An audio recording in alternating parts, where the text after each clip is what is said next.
That's gay, my nigga. Bro, that's some gay shit, bro. Yeah, that's gay. So that's gay, my nigga. But go ahead. Bro, that's gay as fuck, bro. Like, why would you do that, bro? That's gay as fuck. That's considered gay.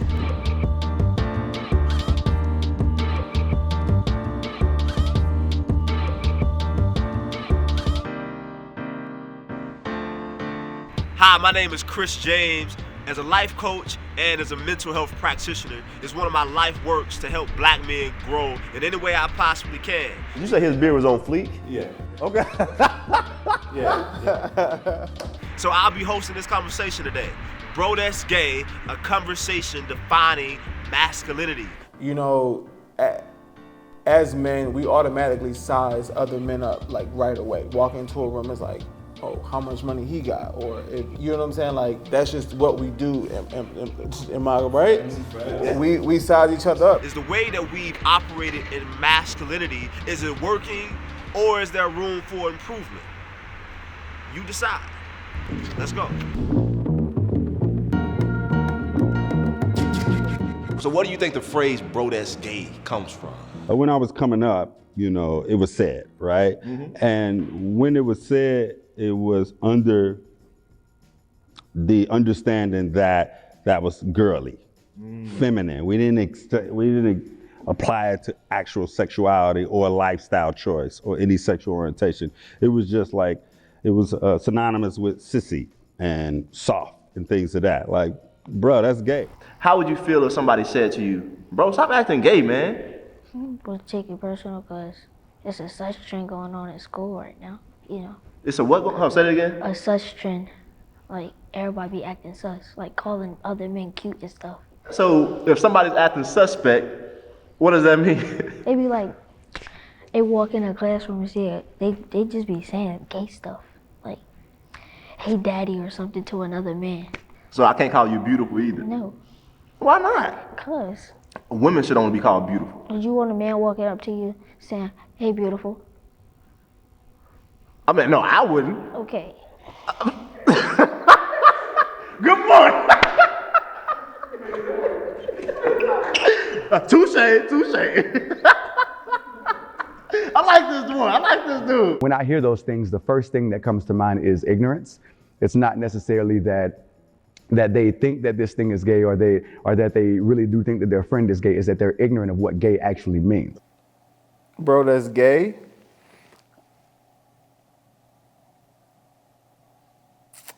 I mean, it could be like a playful term, like, bro, that's gay. Like, I'm not on that right now. Like, I don't really see it as a derogatory thing though.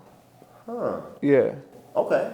Yeah. And that's interesting to hear from a man who identifies as, is that proper? A man who Yeah. identifies as gay. Yeah. To, you know what I'm saying? It just means like, I'm not on that right now. Like, bro, that's gay. Like, you want some gay shit right now? Like, yeah, that's how I feel about it. Like, I'm just not on that time right now. Yeah, you teaching me something. Yeah, but I agree because I don't necessarily. Because think about it like this: like, if I have to tell you something is gay, like, and it's not a sexual thing, then if it's sexual, then it's obviously gay. But if it's something that's non-sexual, then it's just like, I'm not on that right now. So I would put it in the same family as when men say no homo. Right. Is that derogatory? No. Okay. No, I don't think that's derogatory at all. Or like people say pause. Okay. Yeah. I mean, over the years, it has become, even like women say it now. Yeah. Like, it's just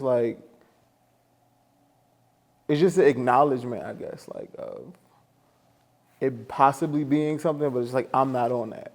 It's just a clarity thing. Like, I'm just clarifying that I'm not on that. I think it's more propelled by patriarchy and imperialism and capitalism and sexism. So we've actually inherited, let me not use inherited, we've actually received our conditioning from white pseudo-supremacy. I don't even use the word supremacy, right?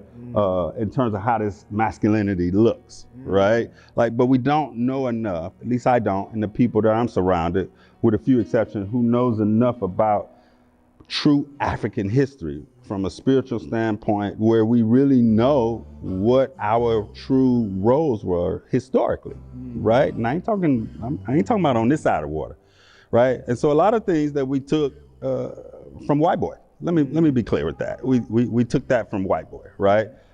Even the term toxic masculinity, which I think is ridiculous because toxic in itself means poison, and anything can be toxic, right? A woman can have toxic masculinity. It's become a point where masculinity is toxic. You know, for instance, like with me moving to ATL, everybody says, well, you're too aggressive.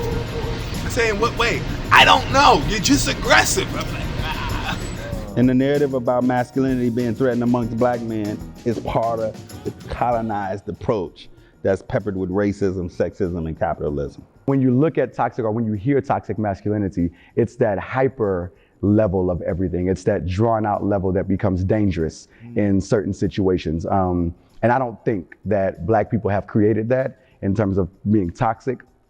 I think that that's something that came from white society that was perpetuated onto black people, or people of color in general, in order to control and in order to suppress what types of, or what ideas of masculinity get the forefront. But I don't think the real discussion can define masculinity without including femininity. That's not okay. I mean, the women, that's their field. I don't want a woman to take my role, so why would we take their role? That's what I think. It says, my wife keeps telling me I need to show my son more affection. What the fuck is that? By kissing him, Hell no. hugging him, and telling him that I love him. What do y'all think? Hell no, bro. Handle that shit. Talk to the Facebook Live. Okay, I got this one. Man, you need to tell her that shit is gay as hell. You hear me? Gay, G-A-Y-E. You need to let her know you was raising a man. You hear me? A man. Not no last girl. Come on, man. He's talking about husband. Good ass advice. Hey, you better than Dr. Phil. Hey, just chill. You should start your own show, bro. Hey, ain't nobody gonna watch it though, but shit. Oh, man. Man.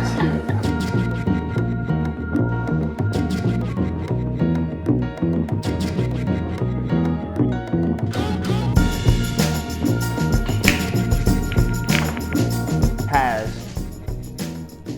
the traditional way that we view masculinity, has it caused us to be in some way emotionally incarcerated?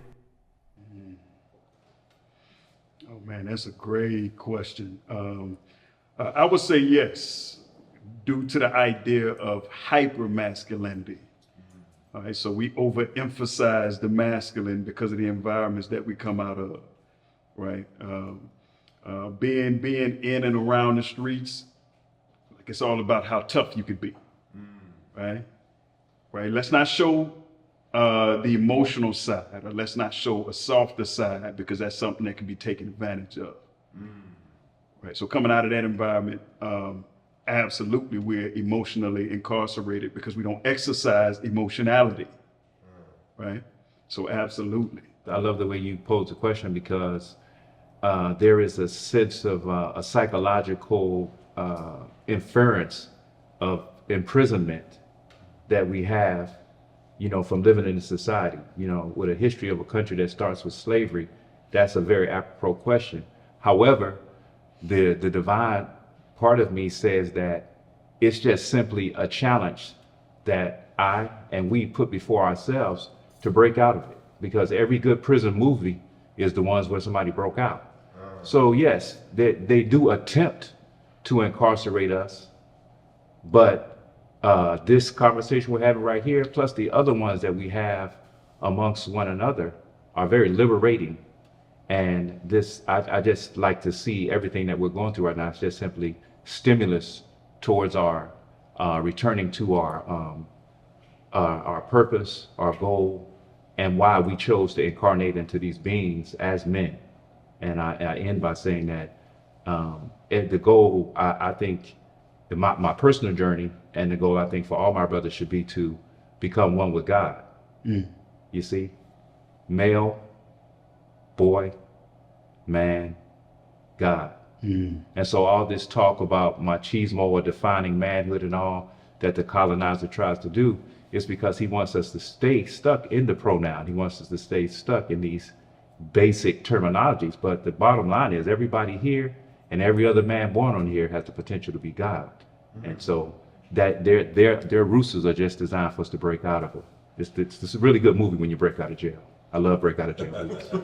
Oh man, you going there already? Okay, so I see what. Yeah, like no warm up, just go on in. All right?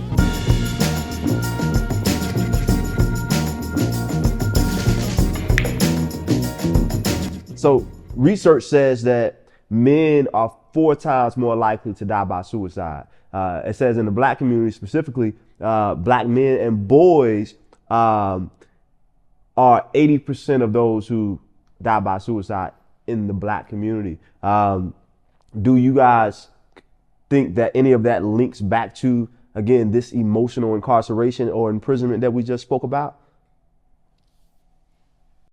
I personally think that the emotion aspect is a byproduct of just good old racism that has already been here, right? Oftentimes when I work, of course, with black men all day, every day, at the basis of mental health, 98% of the time, as well as emotional unwellness, is predicated on racism, just existing in this world as black men, right? It's subdivided into things like hypermasculinity, toxic masculinity, gay, straight, and all of those constructs that we heard earlier. All of those are diversionary tactics, in my opinion. But racism plays a very impactful position on how black men in particular view themselves and the pain that that's caused as we are not reflected in mainstream. And so oftentimes, you know, when we hear men who have chosen to end their life by way of suicide, it's mostly because of their attempts to stop the pain. Research suggests that this has very little to do with mental health challenges, although that's the buzzword, right? Let me say that again. Research suggests that it has in other words, the large percentage of men, black or white, who end their life by way of suicide had no signs of previous mental health challenges. It's mostly because of the strong attempt to stop the pain. And that is the way that they chose to stop the pain.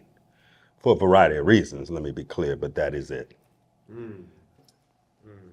And I feel like suicide is honestly instinctual. Like it's something that comes in like as an instinct, like a natural instinct. Because like I've dealt with suicidal thoughts at a very young age. And even like at 31, like I still, you know, have those thoughts, but they are just thoughts. Like I always think at the end of the day, I could just end this right now. Like we could be over with. But I always know that I have a bigger purpose. So it's like if your purpose is tied into, you know, your finances or who you are to society, and then you lose that, then it's like, what else do you have? So I feel like that could be a reason why. So that's big. That's big. Not having the outlet, which is why I write. Like I found that it allowed me a constructive way to purge coming out of a violent situation socially, right? Coming from where I come from. But we don't have the ability to dig deep, take inventory, and not only be okay with doing the work based on what we find. Like a lot of us, we can only go so deep because we don't want to see what's at the bottom level. Yeah. Right? So it's like, man, if it hurts here, just imagine if I go a little bit lower, what it's going to feel like. I don't know if I could take that, and I don't want to see myself if I can't. Yeah.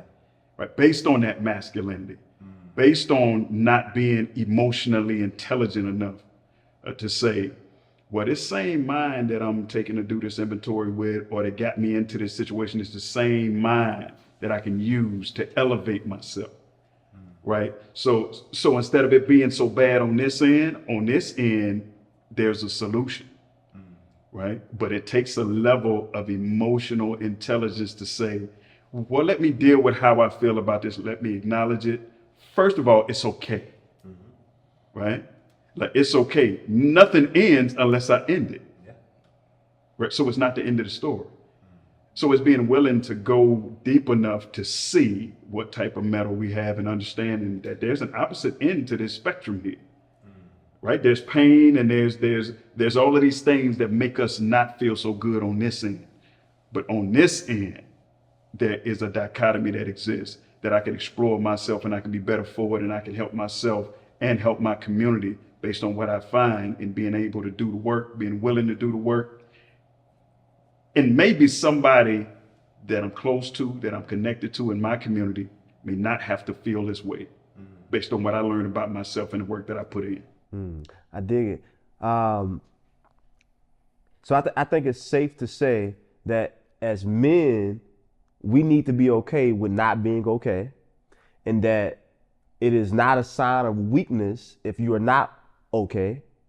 It's actually a sign of strength to be able to out loud say, yo, I'm hurting, and yo, I need help from you. Because what I'm carrying is a little bit heavier than I have the ability to deal with right now. Is anything wrong with complimenting another man? I have no knowledge of that. Hey, y'all, zoom in right now. Listen. Ain't nothing wrong with saying, boy, I see you. Hey, you better. Okay. Or you killing them. Pow, pow. Or you fly. Not no bird. Hey, where you get them jeans from? What? Okay, that's where it stops. First off, you can't be looking at my jeans. Don't you like how they fit? No, my man. ass? No. You looking at the No, man. You better say it. You better say it. Say it, bro. Say it, bro. My bad. You're violent. My bad. Say it. No homo. No homo. You know what I'm saying? Cause you know how it is. With being a man, you know what I'm saying? When you show another brother too much affection, you gotta say no homo at the end, so he knows we cool, but I ain't trying to get with him or nothing like somebody. That was good. That was good. So my next question is, in my opinion, I believe our unhealthy approach to existing in manhood and existing in this form of masculinity has caused us to not be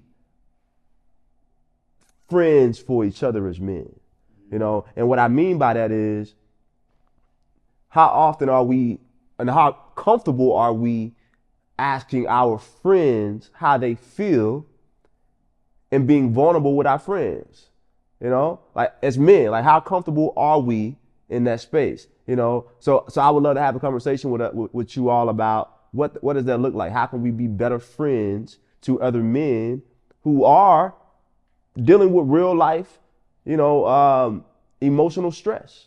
So how can we be better friends and have masculinity, again, got in the way of us showing up for each other in those ways? I feel like there's a difference between friendship and a brotherhood. I feel like, you know, as men, we automatically size other men up like right away. Walk into a room, it's like, oh, how much money he got, or if you know what I'm saying. Like, that's just what we do. Am I right? We size each other up. So when that is removed, like, that's when a brotherhood come in, because I don't look at you as you. I look at you as me as well. So I feel like once we remove that, then that's when we can really like share a bond and like support each other authentically. It sounds like you're saying that if we remove this concept of competing with each other. I totally agree with that. But moving in a space of oneness with your brothers, you know, like when I came in today and when Tokyo, right? When you stood up, I was like, man, I'm so glad I put that extra oil on my beard. You see, because the brother's beard was on fleek. You know what I'm saying? So appreciate. Did you say his beard was on fleek? Yeah. Okay. Yeah.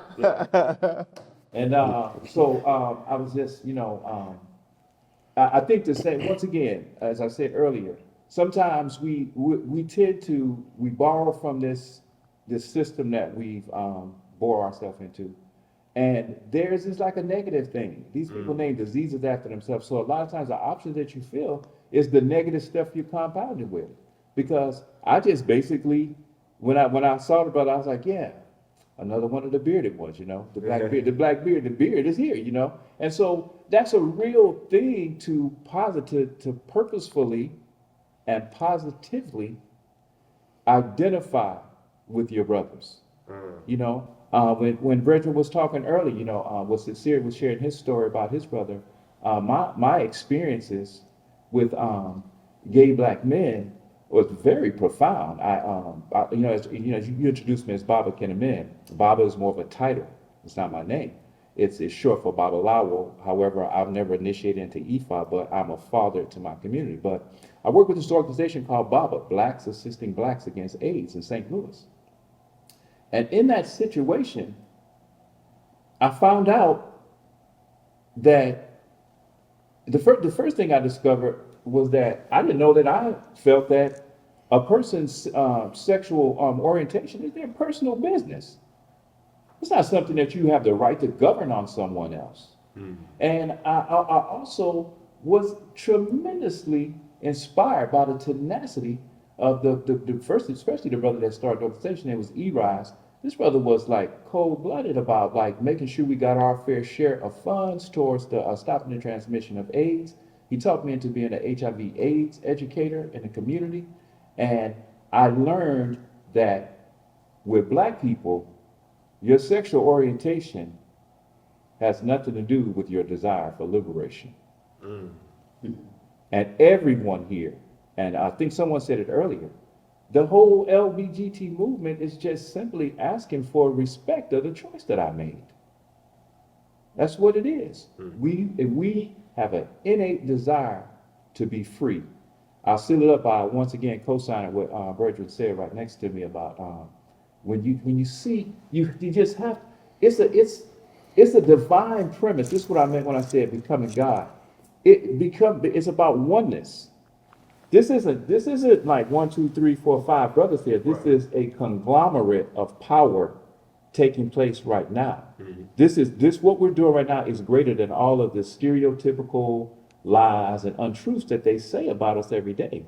I do think we can improve, but ultimately I found out through the CDC, through some research I was doing for a thing I was doing similar to this, that black men are more likely to have to pick their son or daughter up from school. We're more likely to do homework with them, and we're more likely to have dinner with them. Now that's statistically true about us, but you would think that we're mostly deadbeat dads, and we're not. The last thing I heard from you was like, when you didn't make it back, you was like, shoot, I found out my daughter had, a couple of more volleyball games that I stayed, so I couldn't make it back to no Atlanta because I had to like be there and be present for my daughter. And I'm just a proponent of let's pump ourselves up for the things that we do and the emotional sensibilities that we do have, and then still leave room for improvement. I think from the start, we should pay close attention to the word better. Right? We don't need to be better. We need to be more encompassing. We need to be more comprehensive, right? Better suggests that we are worse now, and we're not, right? We just need to express our full humanity. The example that came up was as men, we walk into an environment and we don't necessarily, it's instinctual for us to scan the environment it's instinctual for us to scan the environment to see if we're safe and secure. We limited to sizing up another brother, but we actually scan the entire environment. We just don't necessarily worry about the women, right? And so any man who walks in, he first scans the environment to see if he is safe and secure. Oftentimes use capitalism and patriarchy to limit, to fragment who we are from a humanistic standpoint. To be better friends, to be more comprehensive, is to express the fullness of our humanity and not limit it to a few conversations about sexuality and sports or how to be present enough to include all topics and all situations with men. So you can rock with your boys. Y'all could be listening to Young Thug or Gunna, but at some point you can have a conversation about mental health. How's the family? You know, you good. I notice you ain't order nothing. How you doing financially? You know, really, really being human and creating spaces for brothers. You know, you ain't pulled up in a few weekends, everything good. Yeah. Or I'm coming by. So expressing our cumulative beingness, our entire humanity, instead of looking to fragment as if racism, systems that are designed to empower certain groups and to put their foot on other groups, that is a real construct, whether you believe that or not. This is a colonized, imperialized place. And so what we have to do is find our spaces in that. And one of the best ways is to look for commonality. Like you said, like he got a beard. Everybody in here got a beard, right? It shows mostly not only your masculinity, but your health. Yep. Like, this guy here only has a goatee though. He could have a beard. He could, like the health. I do see some on the side. Okay. Yeah. So being more human without worrying about if it's going to be misinterpreted and limited to your sexual orientation is what we need to get away from. Like you ain't gotta like sports to be a solid dude. Yeah. Your sexual orientation, as you've heard me, this you. this your sexual orientation. This is your professional work. You're a brother, you're an uncle, you know what I mean? So to really box you in because you don't have a beard or you identify with a certain orientation is ridiculous. And the way to get away from that is to be comfortable and fully express who we are as human black beings we don't have to discover, we have to unlearn the fact that we are divinity. Like we are God. We don't have to learn that. We got to unlearn that. Right? We got to unlearn the stuff that prevents us from naturally vibrating on that level.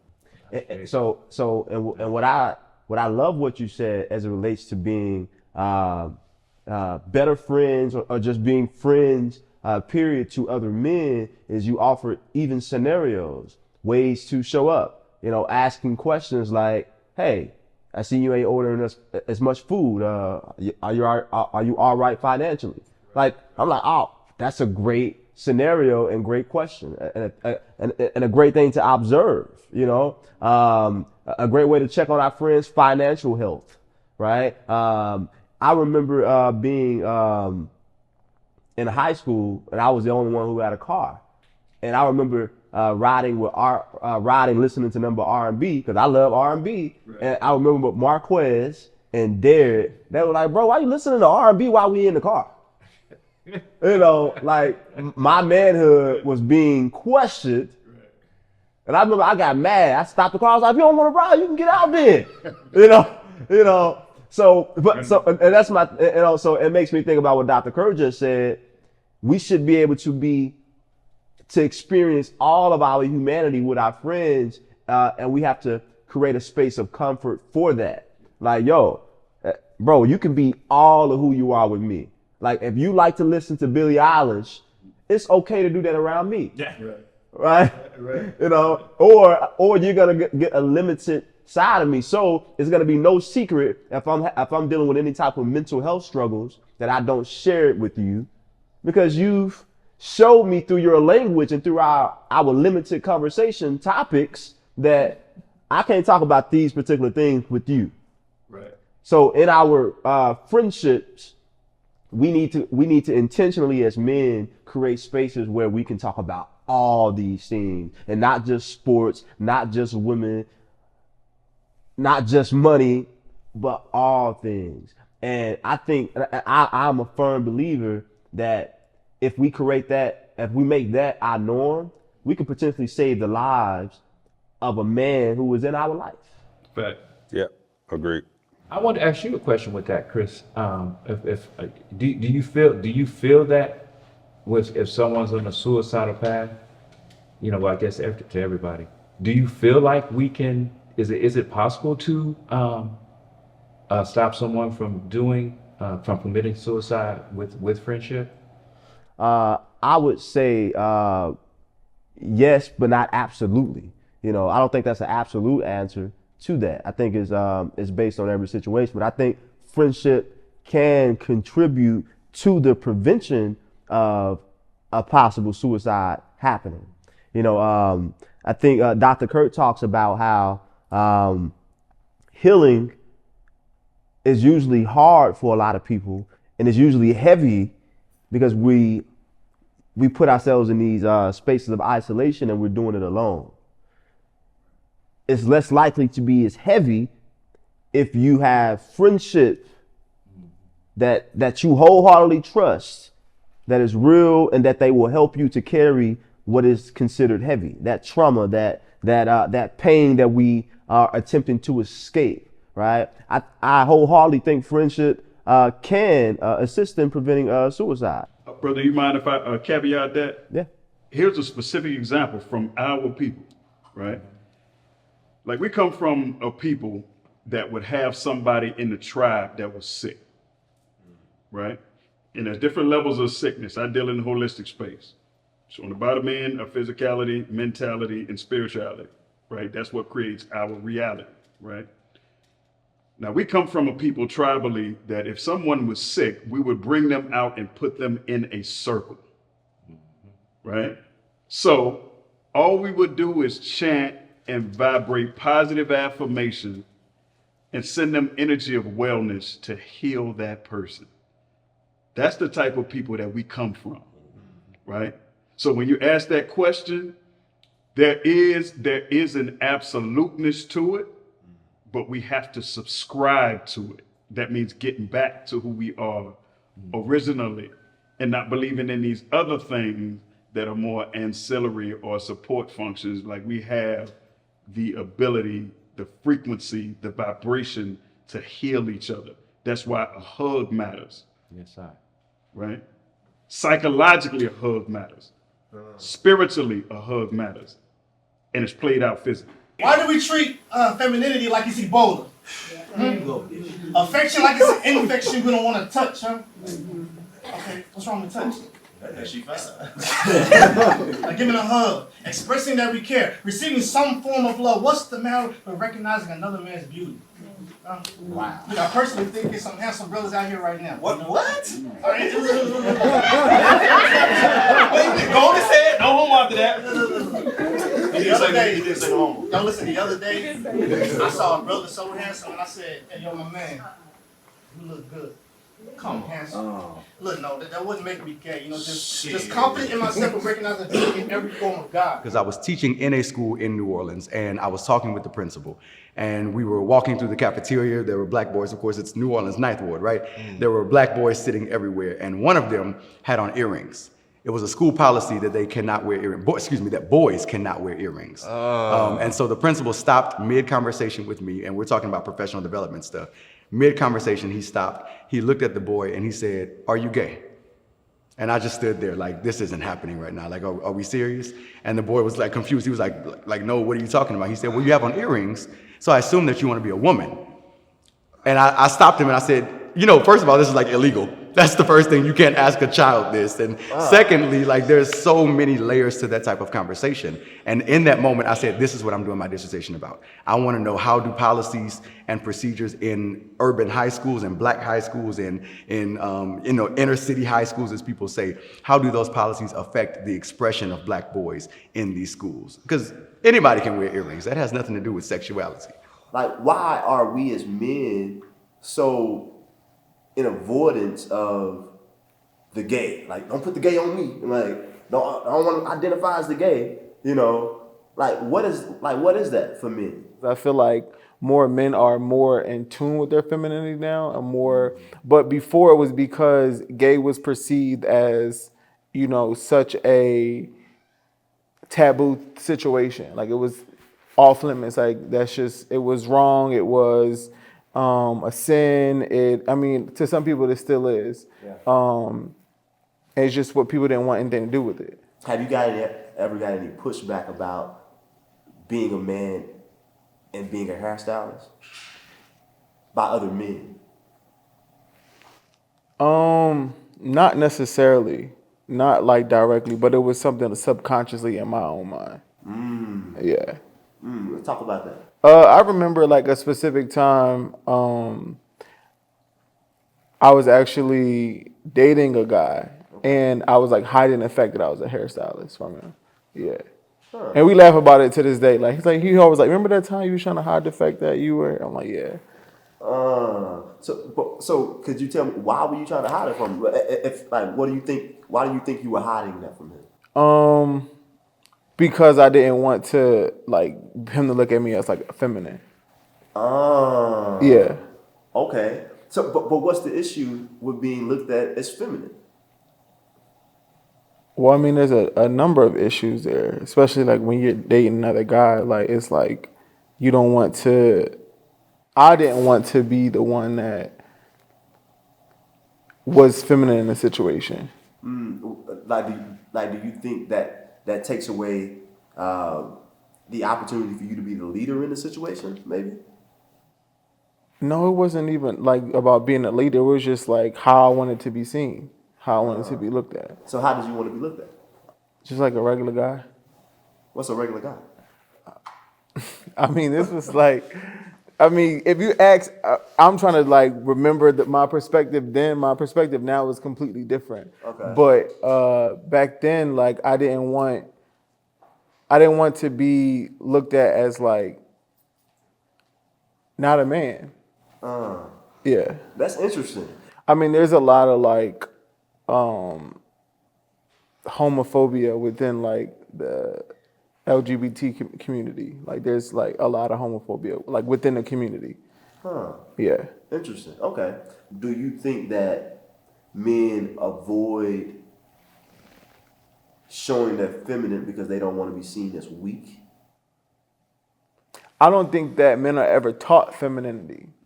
So it's like it's not a opportunity to be feminine. Like it's always just be masculine, be strong, don't cry, man up. You get what I'm saying? So it's like I don't think that men avoid it. It's just not taught to them. Do you think that masculinity belongs to men and men alone? No, I think that women are way more masculine nowadays than men. Absolutely. Why? I just think that there was a shift that occurred with like the independent woman. Yeah.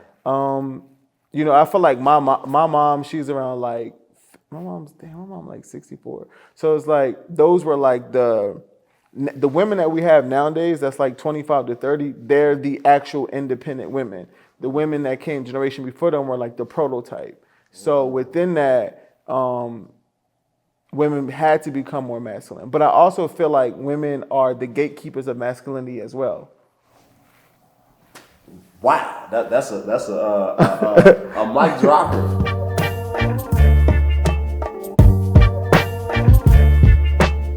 Female is in her femininity, a male is in his masculinity. But if a female happened to cross paths, right, and want to be in her masculine energy, it was never designed to be that way. You know, it's God first, it's man, and then the woman. If it's in the structure of marriage, if a man say like, "Why you cussing me out? You trying to be in control? Get back to your place." In a restaurant, when you're with your girl, you might not want to talk to the waitress. Your girl might have to be the masculine person in that situation. Be like, yo, we need this, or this wasn't right. I let my shorty talk, you know what I'm saying? And if that seems to be the masculine thing, then, you know, I let her be that masculine in that situation. But as far as relationship-wise, I mean, it's all about respect, you know what I'm saying? You got to understand what it is. Like, she can be masculine sometimes, I can sometimes, but at the end of the day, it's a hierarchy, you know what I'm saying? Like, especially if you're treating a girl right. You're never going to be submissive until a person who's not, you know, treating them right or showing them the right path. So why do you feel that women are the gatekeepers of masculinity? So in the idea of like, so let's look at it in two different ways. So let's look at it as like a family relationship. A lot of times women don't want either their son to like grow up as like, don't be a bitch. Like, you know what I'm saying? Like, don't grow up being, women don't want to women want to feel feminine. So they pretty much encourage men to be more masculine. Yep. You get what I'm saying? So they can feel more feminine. So when we talk about masculinity in the black community, most of it is perpetuated by black women. And I'm not saying that that's their fault. And I would never say that. The reason that came about was also for protection and for survival of their children. Because if you're looking at, for example, I can give my own mother for an example. When I came out as gay and I told her, hey, like this is who I am, this is whatever. Her immediate reaction was, don't tell anybody else. And I love my mother. My mother loves me dearly. Yeah. But in the moment, I was like, well, like you don't want me to be happy, you don't understand me, you don't this and that. Years later, as I think back on it, my mother was protecting me. And we've had this conversation many and many times. So because in the average black woman's mind, in community minds, when you think of gay, just like this conversation, you think of feminine, you think of weak, you think of, what's the other thing? The way that they dress, you think all these things. So I had to have a conversation with my mother to say that gay does not equal me becoming a woman. That would be a trans person. That's a gender. That's not sexual orientation or identity. That's a gender. And so a lot of times black women are saying these things for protection because they know if you're already a black male, that's already strikes against you. And now you're saying that you're gay in public and things like that, that's jobs that you're gonna lose, that's family that you're gonna lose, that's money that you're gonna lose. And my mother didn't want that for me. So in that moment, she was essentially perpetuating what society thinks of masculinity. No, you need to dress this way. Don't wear tight jeans because people are going to look at you a certain way. Don't, drive this type of car. Don't hang out at these types of bars and clubs and whatnot because those things are gay. And when you appear gay in public, then you are scrutinized. You are in danger, quite literally, because I have plenty of folks who have been hurt and traumatized and attacked and all types of things because of that orientation. I talked to my cousin about him acting like a female as far as him getting in his emotions all the time, him leading with his emotions. Being that he got a baby mama. I have feminine tendencies myself. I grew up in a house, it was my mom and my sisters. So I didn't have, my father wasn't around. I didn't have a lot of male influence in my life. All the male influence I got was from being a gang member at the time, you feel me? So like I stand a certain way, I talk a certain way, I move a certain way, but I learned that from the homies. That's not things I learned in the house. Is it safe to say that men can exist in both masculine and feminine? They do anyway. All right. Absolutely. We are masculine and feminine. All right. Absolute truth. All right, cool. Do you think being raised by women created a space to be more comfortable being feminine? Versus because if I was raised by nothing but men and I was feminine, me personally... I don't think that's possible. Okay. So I don't think that's I feel like everything is a learned behavior. So I've learned to express myself based off the examples that were in front of me. So for the lack thereof of masculine and male example, I just picked up on the behaviors and trait of women. Which was to express your emotions. Yeah. That's good. So would you say, because one of the questions I was going to ask you earlier was, being that you identify as a gay man and in some ways, I guess, or do you believe that as a gay man you're more feminine than, I guess, a man who would identify as a heterosexual man? No. Okay. Do you feel like you because you were raised by women, you have a leg up on being emotionally in tune rather than the men who weren't raised by women? See, I don't feel like femininity has anything as a direct connection between understanding your emotions. Understanding your emotions is being self-aware and being aware of how emotions work. So I feel like feminine and masculine is really just another construct. So it was something to well, I mean, I'm just saying, it's just a construct that separates male and female, that was used to separate male and female. Now we're in 2023, there's non-binary, you know what I'm saying? So it's like, that doesn't really play a role anymore. Or it's not as strong of a thing anymore. Well, here's my question, my last question. Do you think we should just do away with masculinity and femininity and just be? Is that the thing? Should we do away with it? No, constructs are there for a purpose. They do serve a purpose. Because you have to identify as something. Even somebody that's non-binary, they're still identifying as non-binary. So I feel like if it's an agreed upon thing, you get what I'm saying? So it's just like time. If we just do away with time, then we wouldn't be here at a certain time. So if we just do away with it, then no, I don't think we should just do away with it. I just think it applies to who it applies to. Good stuff. So masculinity is necessary. Is masculinity necessary? Masculine and femininity is necessary together. Yeah. You know, when we kind of dissect it, again, it's a play on how we dissect, how we are forced to compare and dissect each other from an imperial colonial standpoint. So what I offer, what I invite, is to have the masculine conversation along with the feminine conversation, because I think if we as men are clear about what femininity is, we'd embrace it more. Right? Instead of spending time in a space to define and defend masculinity. Gotcha. Right? They're both necessary in all beings at all times. If we think about ways that we can better masculinity or better society's view of masculinity, the first thing I say to everybody I teach, meet, talk to, or whatever is, let black boys be what black boys want to be. And allow black men to experience every spectrum of emotion, because a lot of times that's where our issues come from. So, being that we all agree that men can and should, and we are both masculine and feminine, again, I want some men to see this and hear this and learn from it and grow from it. So, in what ways would you say it's okay for men to exist in that feminine? And some of these ways, they may already do it naturally, but don't out loud accept that as the truth. They're like, no, so in what ways is it okay to exist in our feminine? Exploring your emotionality, right? Tapping into that instead of just poking your chest out at the first sign of threat or at the first sign of challenge, right? Exploring that emotionality. Emotion is meant to move, but often it gets clogged in a space.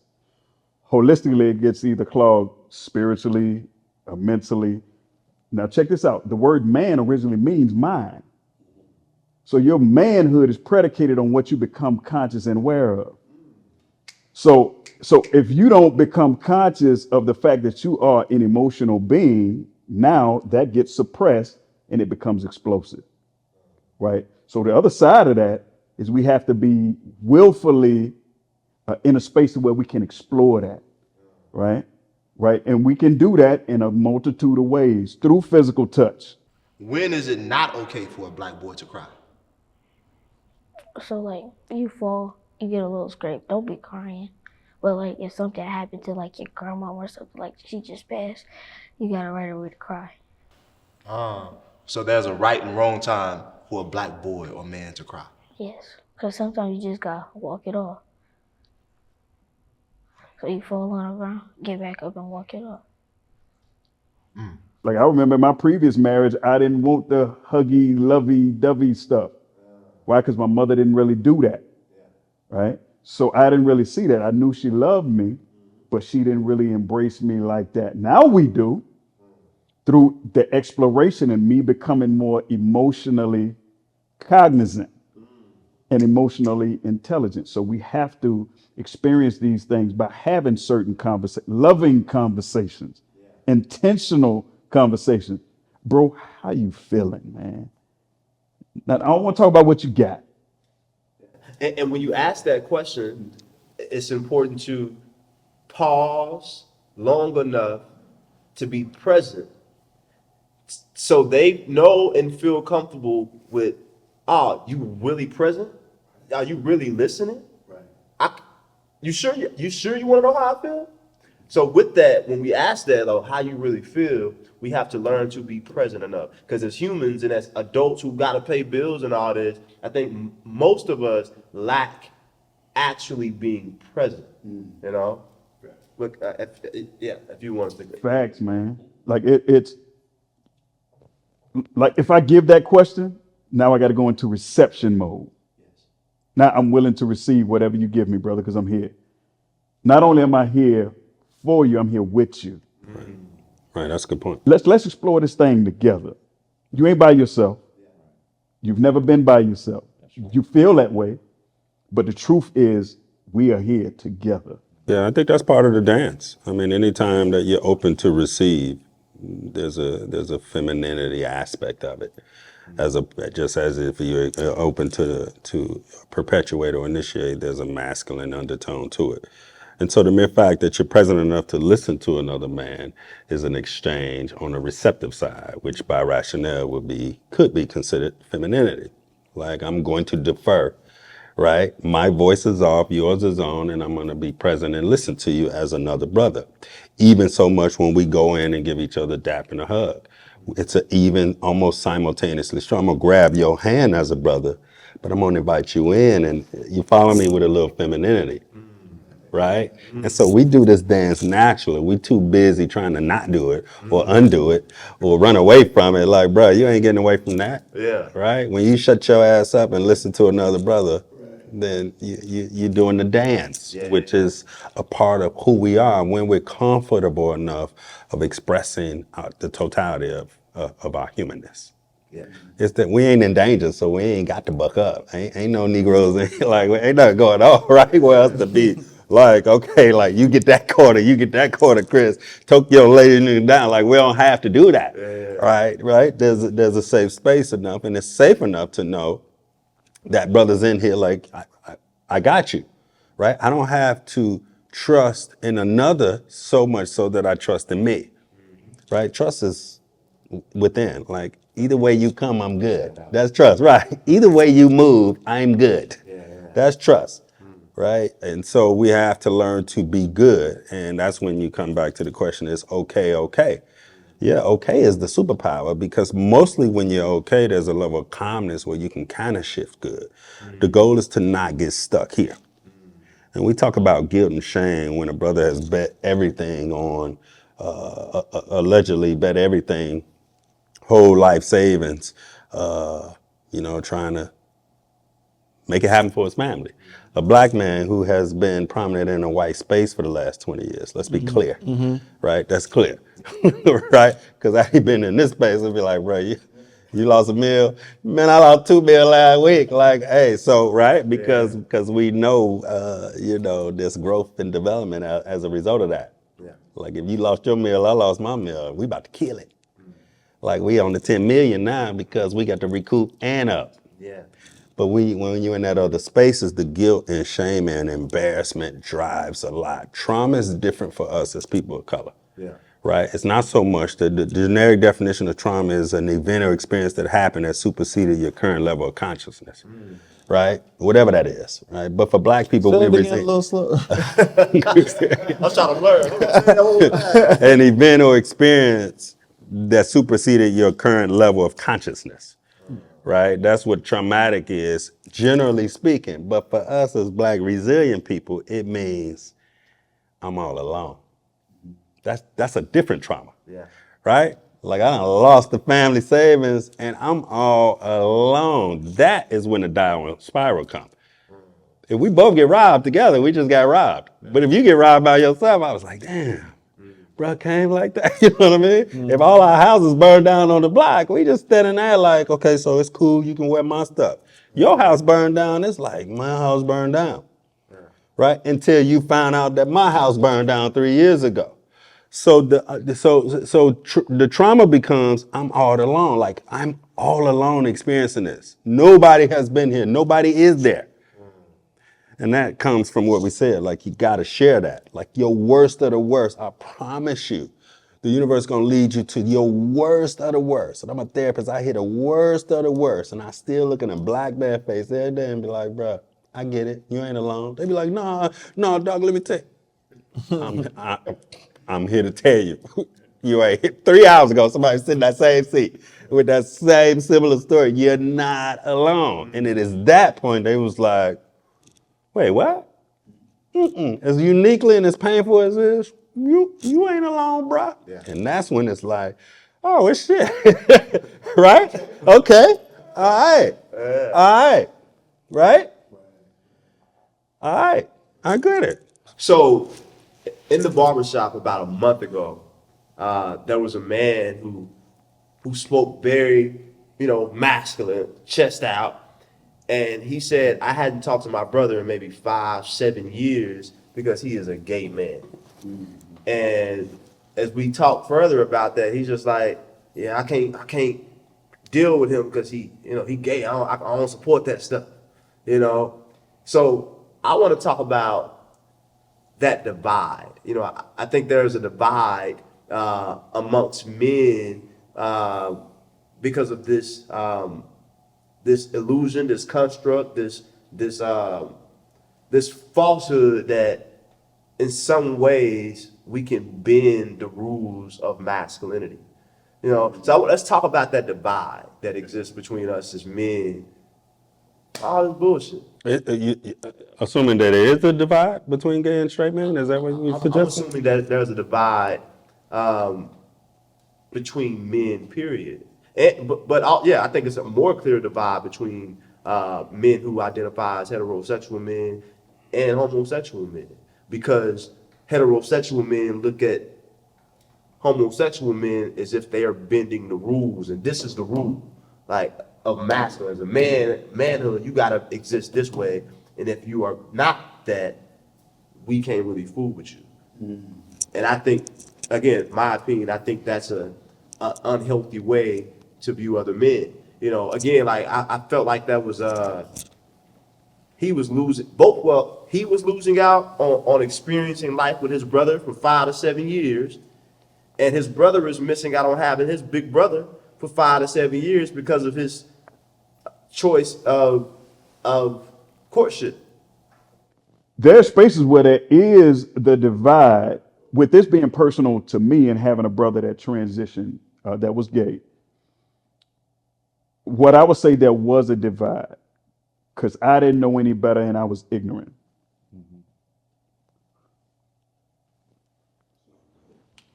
Which robbed me. It robbed me of an opportunity of years of my brother's life. So that's why I go so hard for my community to understand that we can't afford any divides anymore. We can't afford it. Yeah.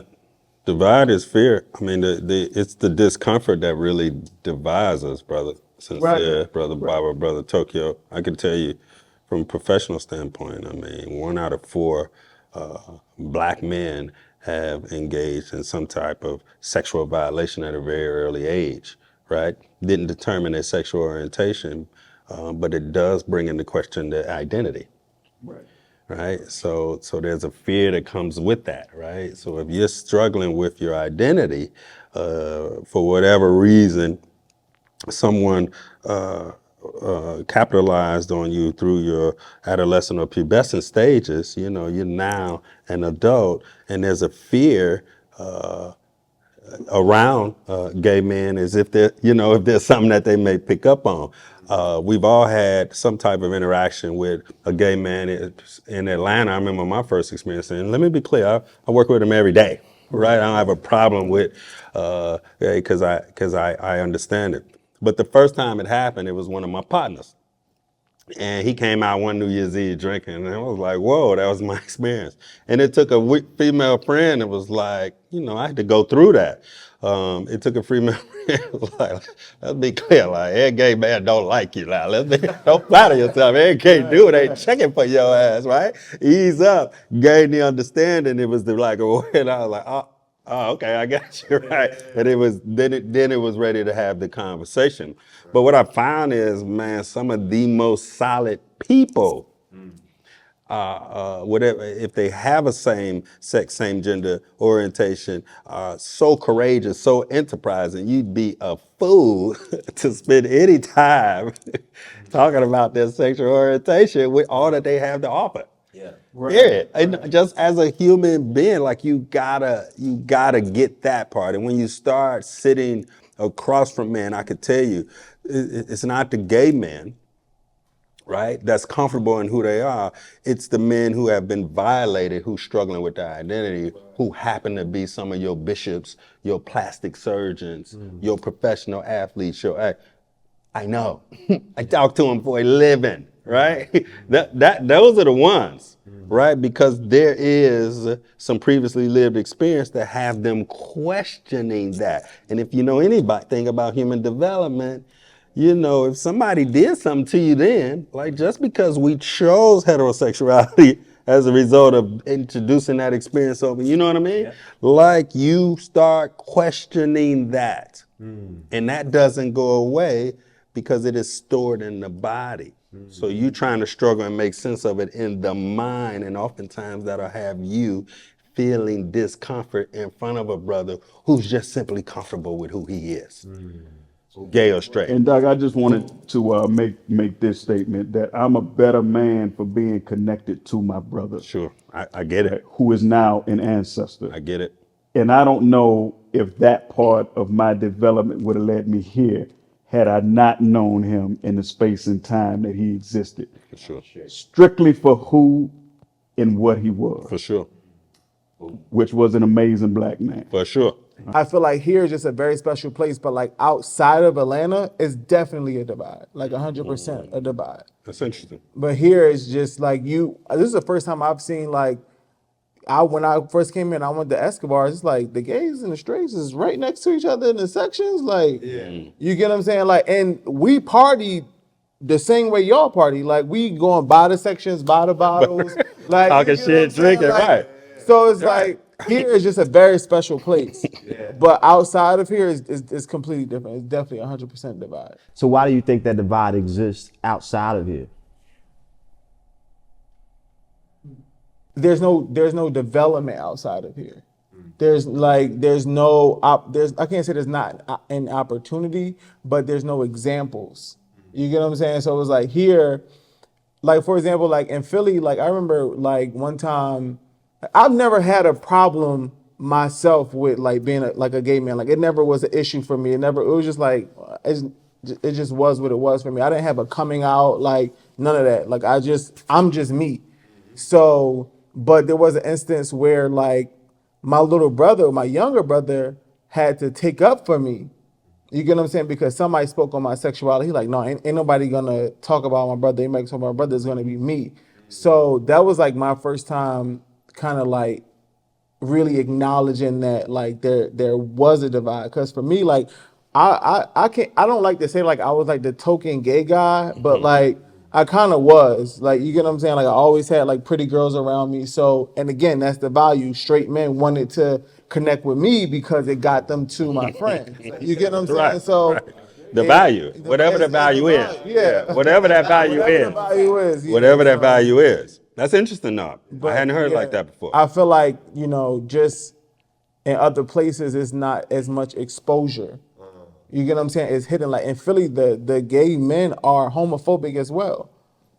Yeah, absolutely. A lot of the gay men in Philly are like, that's too gay for me, or that's like, if it's not your preference, that's one thing, but you can't judge another gay guy because he wants to, let's say wear makeup or like maybe like be a little bit more flamboyant than the next person. So if you, as a gay man, if you're more flamboyant than like the way I appear, then they will judge you like based off of like your flamboyantness, or level of flamboyantness. Wow. And these are all gay men. Wow. They'll say that's too gay for me, or that's gay. I'm not. That's gay. That's interesting. For that insight. Yeah, man. Yeah, see, we are learning. I know, right? So you gotta listen to young folks, boy. I don't care what they are. And what I'm learning from you, Tokyo, is that in Atlanta, there's less of a divide between gay men and heterosexual men because we just have more culture. We're more open-minded. And more exposed. Versus people in other places around the world. They're just a little bit more closed-minded, less exposure, less culture, and less successful. And less successful. Good. For sure. And it leads them to having the space and opportunity to care about what you're doing in your private home or in public, whatever. Yeah. Good point. Good point. Good. When someone makes that type of deadly psychological decision, I want to just further explain what I meant about the harm that comes to that. So I'm a widower, and my beloved wife was diagnosed with a disease called lymphomatosis, and we went down to Mexico and other top-ranking medical facilities for her to get treatment for this physical illness that actually had a psychological origin. And so the first thing they told us was, don't bring no medical records in here for your first intake, right? So when you sat down, when they sit you down, they ask you, what's your relationship with your mother? What's your relationship with your father? And what's your relationship with your siblings? And then they go from there to build a diagnosis picture on you. So what I'm saying, I just want to reiterate what I started off with is we must move into what Doc said to how we identify, not just sexual orientation. How do you identify in the spirit of your connection to the all, the universe, the great all? And your family member, you are a part of your family should be a clear understanding of you to the level of connectedness that you must have. It's the point of realization that I'm a part of a family network. And then from there, when you accept and love and embrace your own family, then you can embrace your brother sitting right there with you, even though his beard has more oil than yours. You can embrace him and you can understand because this brother is a human being. Yeah. Period.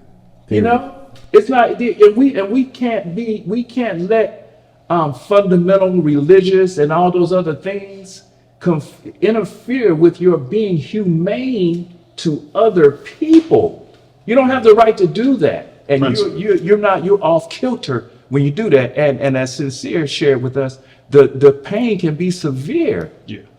You know, to let moments get away. Everybody you want to cherish every moment you can with your family members because your family is you for real, for real. Word. I say, how can we show up better as men? Quickly on my end, there's a Zulu word, Ubuntu.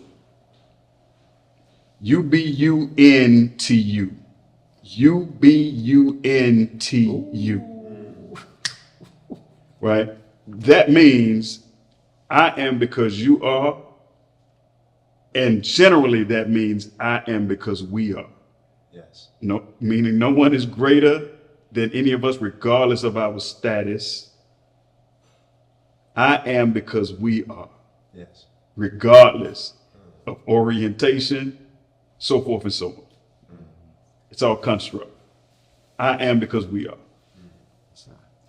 Knowing that gets us here. Living that gets us here. Focus on the purpose you came here to the earth instead of what somebody else is doing. Boom. Mic drop. Tokyo. I would say for me, I feel like taking more things into consideration, like just taking other people's feelings into consideration. Like I had a personal journey where I had to learn to always put myself in the other person's shoes, like in a good way and a bad way. Like if I'm walking into a room, and how would I feel if I was the newest person in the room? You know what I'm saying? Like, what would I want somebody to make me do to make me feel comfortable? So I just say, just be more considerate and always put yourself in the other person's shoes. I love it. Dr. Kurt, how can we be better as men? I think we could be more effective. I mean, again, better suggests that we at our worst now. So again, I think to be more comprehensive, to continue to learn who we are, right? To get over the fear of being afraid of learning who we are. It's gatherings like this that where you get to learn from one another. Most of us haven't been present enough to listen because we haven't sat in front of someone who was present enough to hear us. So we don't even know that that's a thing. And so it's forums like this that allow us to sort of just be with other men. You're gonna get something that will allow you to shift. And it is those millimeters of shift that are game changers for brothers. And as you bring the wall down, you start to enjoy who you are. When you become proud of who you are as a black man, in spite of where you've been, what you've been through and where you're from, you have space to allow the black men to come into your sphere. And when you start doing that, when you start vibrating on that level, you get invited to stuff like this. So you know that you're showing up as getting to your best self when other quality men start inviting you to gatherings. So do that work. Do that work, right? I love it, man. Huh? Did you grow as a result of that? Because y'all, if I'm being completely honest, I did. When we started filming this project over a year ago, I can admit that I operated in my masculine in a very particular way, and I won't say it was the healthiest. But now, as a result of experiencing all these types of men and all these perspectives, I've had no choice but to grow.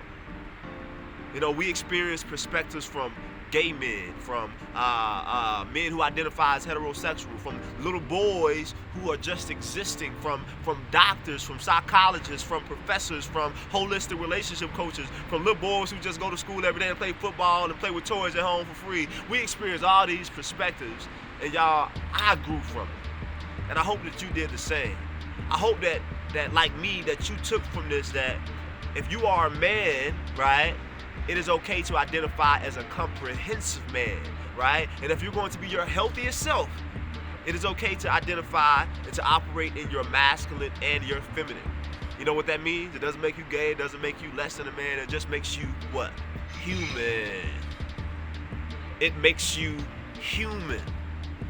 Nothing less, nothing more. So men, I want you to do it with me. What's that? Grow. Because you know who it benefits? Everybody that you're in relationship with, but most importantly, it benefits you and your mental health, your physical health, your spiritual health, and all of those beautiful things. So let's do it. Let's grow.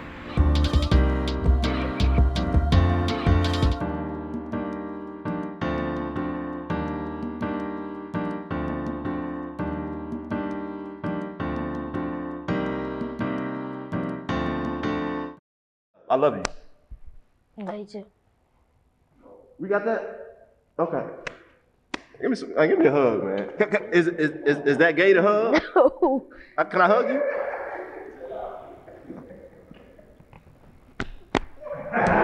Nah, bro, hug me, bro.